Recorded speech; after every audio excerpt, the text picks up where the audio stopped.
Very few people, for so many reasons, will ever make an analogy between Nazi Germany of the 30s and 40s to what is happening now. But that's exactly what Joe Biden did in his speech yesterday, virtually labelling former President Donald Trump a Nazi.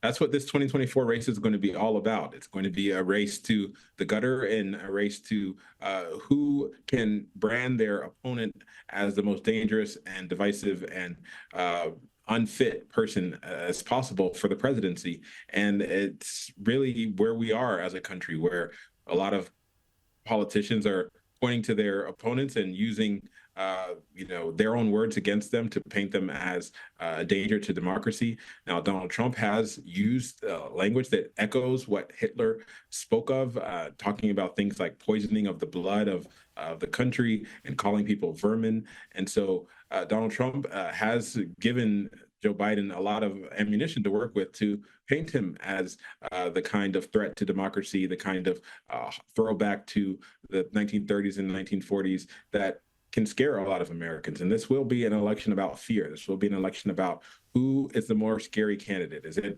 Donald Trump, who wants to, return the country to making America great again, which can return to a time of racial division and all kinds of fears?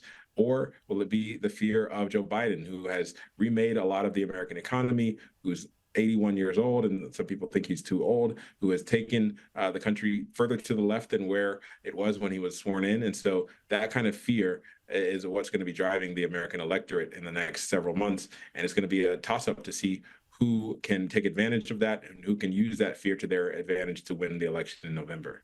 From an outsider's perspective, looking in, as long as Joe Biden can maintain his health, it's quite obvious that he will be competing in the election.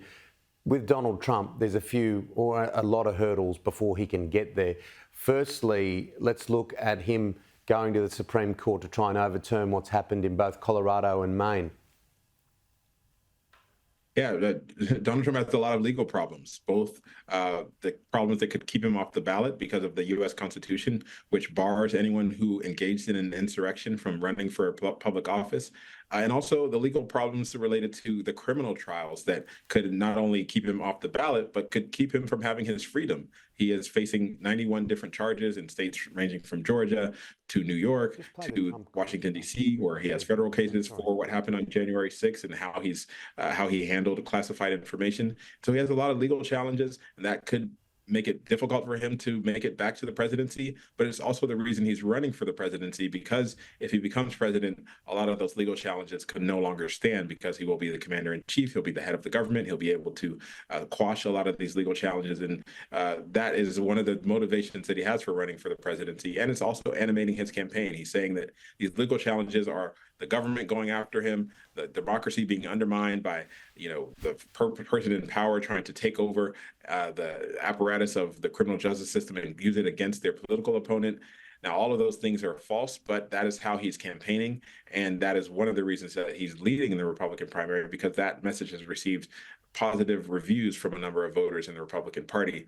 And it will remain whether or not that kind of message can help him in a general election if he's able to get there against Joe Biden, where he's going to have to appeal not only to Republicans, but also to independent voters and voters who are in no party and who may have soured on him because of the chaos of his first term.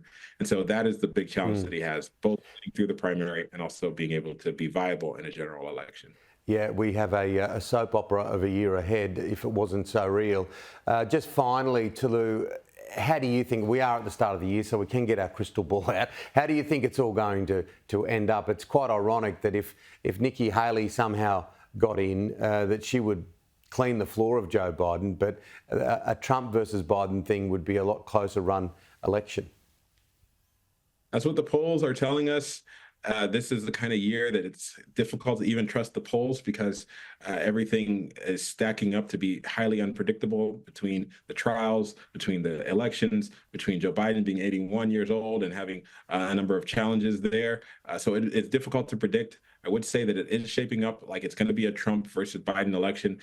Does look like it's going to be decided in just a handful of states, and it could come down to a few thousand votes, which is the way our elections are run here. So I would buckle in and be prepared for a roller coaster of a year with a major decision being made in November, which could really determine the shape of where this country goes and where the world goes for several years to come. So it's going to be a very, very pivotal year in the history of this country.